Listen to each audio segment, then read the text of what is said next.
I almost married the guy who stabbed my best friend 7 times. And this was a story I was going to share last year, although my buddy who got stabbed had just passed away a couple months before that. He took his own life, and 3 of my buddies who were involved this night, they're no longer here. 2 died from suicide, and 1 died from alcohol overdose and catching hypothermia because he had blacked out. And so I didn't feel that the story should have been shared at the time. Although earlier this year I felt like I could share it. I just wasn't ready. So I'm Holly, and I'm sharing a part of my journey to bring courage and inspire you on yours. And I know we all go through some things when we grow up, and some more than others. And because of the path that I chose, I got to see a lot of crazy things and experience some pretty beautiful things at the same time, and meet a lot of great people. And so there was 4 of us. We were going to go bowling, and so we went over to my van. And my buddy saw a guy that he was beefing with. They had just pulled up. He was with 2 other people.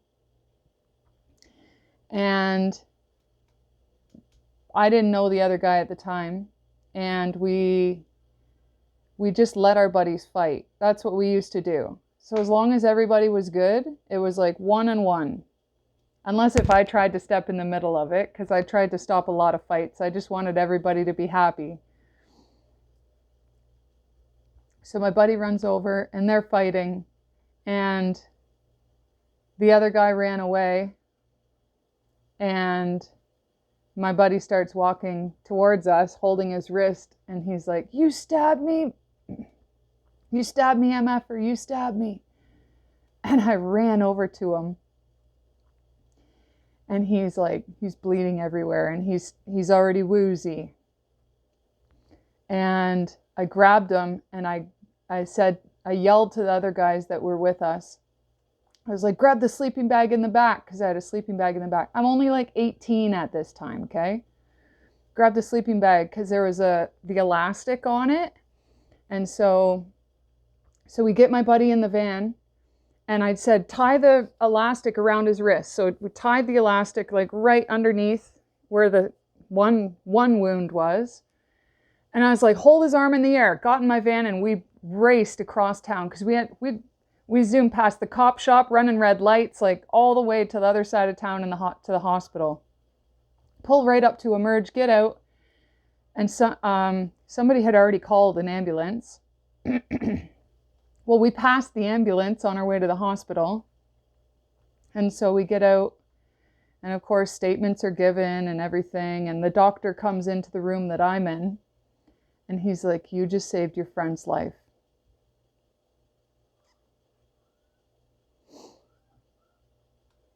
He's like, "If you had waited for the ambulance, he'd be gone."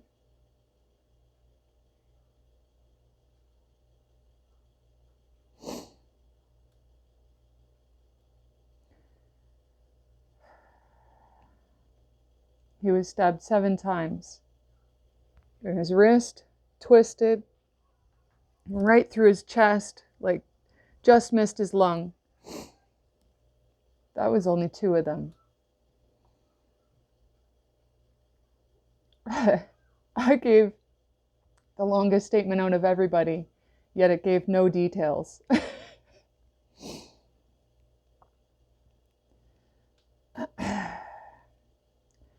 So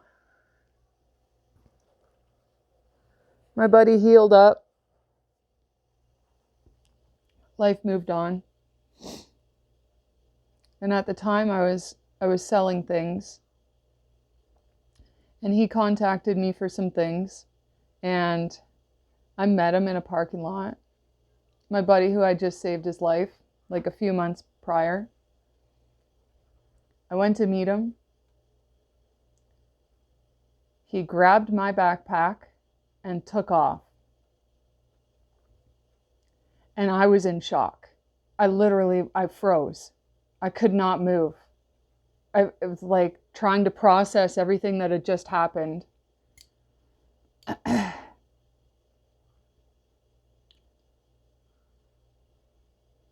Because everyone who knew me knew that I had things with me. Grabbed my bag and took off. And by the time I snapped out of it, I was like, I called up one of my buddies. I was like, we got to go find him. Like, literally, I just told him everything that happened. I was like, I froze. Like I wasn't even, I was in shock. Because I was always that one friend who was there for everybody. And I just saved his life.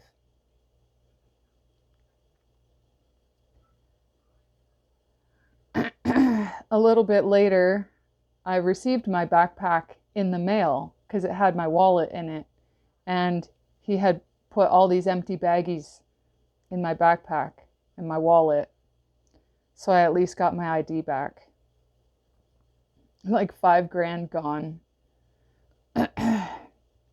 And so the guy who stabbed him heard about it. And he was in jail at the time. And he reached out through a mutual friend who I was working with. And that's how we met. He asked if I did something for him, and that he would do something for me. And I'm not a liar. I can't lie.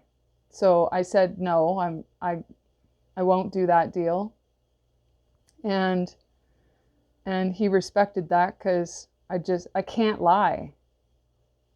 I've never been someone that can lie. And anyone who knows me will tell you that. And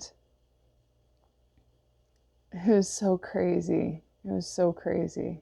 Anyways, when he got out of jail, we hung out, and he told me how he saved me from being robbed another time because him and his boy were like one of the roughest, toughest in the town, and he thought I was cute. So he didn't want me to be harmed or stolen from. And that was my first relationship.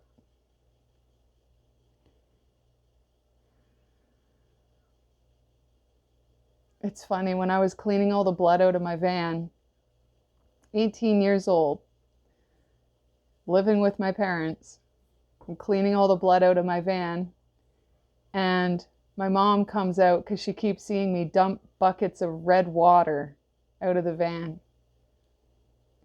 And she asked me what I was doing, and I told her, because some things I didn't talk about. They didn't know about things. There were also things that I openly spoke about. And I told her, I was like, well, my buddy was stabbed and I drove him to the hospital and saved his life, and I'm just cleaning out the blood. She's like, oh, you should write a book. And I was like, that's a really odd response for what I just told you from my parents, who are supposed to provide me with guidance and discipline and structure on how my life should be.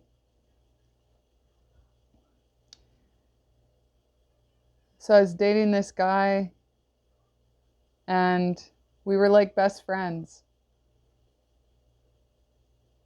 And there's no hard feelings. If we saw each other, we'd be cool. It just wasn't in alignment. And my buddy, who I saved his life, he reached out to me.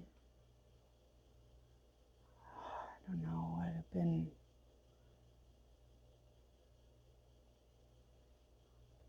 probably 10 years later, something like that, maybe 10 years later or something. And he felt so bad. And I said, like, a lot of the guys that I hung out with, it was all drugs and alcohol involved all the time, and broken homes, and it was I saw some of my buddies go through some pretty tough times, and I really just wanted to be there for everybody. And he apologized because he knew it was wrong, and he also knew that he was in a really tough place. And I knew that. And I told him I forgave him. And I didn't need the stuff back.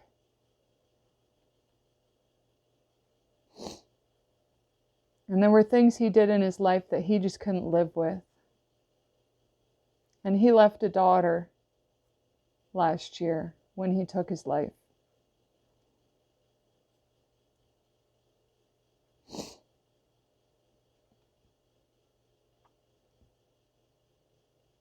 And this is just another reason why I got into life coaching for men. Because I've seen firsthand, I've seen the struggles that they go through. I've been a victim of their struggles.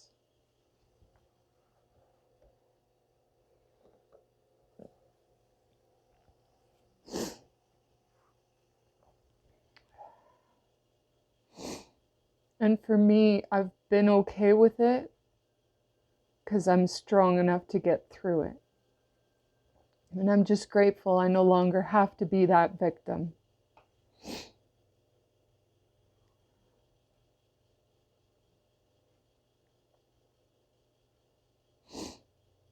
I know that a lot of you men struggle internally.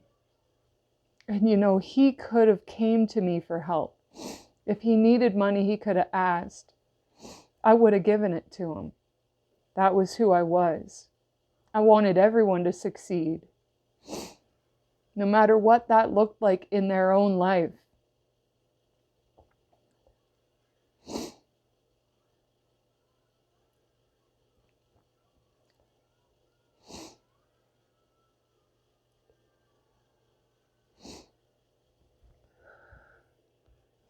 We may not know exactly what is going on internally with you.